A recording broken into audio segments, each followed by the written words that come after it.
There is a case that I'm very fond of for the result we got for our clients. And it's called Neria versus City of Dana Point. In that case, I had two women that were jogging in the bike lane and they got hit by an uninsured hit-and-run drunk driver. Other lawyers looked at the case and didn't take it because the only source of money would be the uninsured drunk driver who was sentenced to 4 years, so they saw no way to get money. I, on the other hand, looked at the scene and I saw that the bike lane, which is supposed to be roughly 4.5 to 5 feet wide, was 11 feet wide, the same width as a driving lane. And also, it didn't have the markings, bike lane, bike lane, bike lane, that you see on the side of the road, nor did it have a sign. So as this person turned off of one road onto PCH, he was not aware that that was a bike lane. What he testified he did, he was behind a truck, and he looked, and there's nobody coming in the right lane, which was a bike lane, and he moved over into the bike lane, and just then he hit these two girls, rendered them quadriplegic. I wanted to help them, and what I did is I demanded the policy of the insurance, $50 million.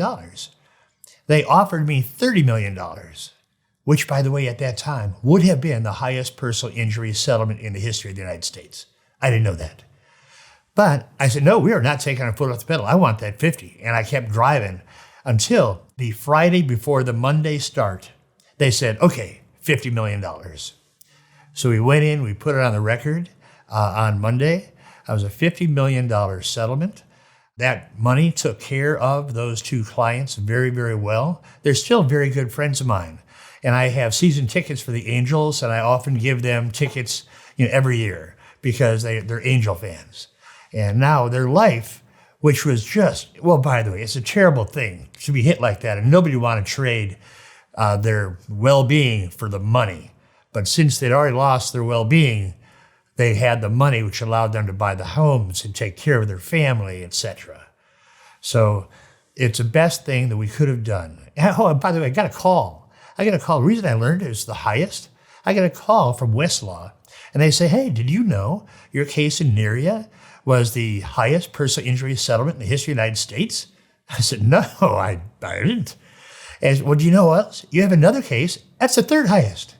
So I had one for Dorman, it was $28 million.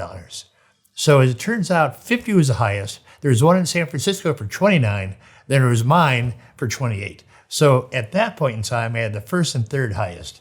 And I hadn't been doing PI for that long. I started out as a business trial lawyer. I only switched to PI after about 20 years, and now I do PI and business.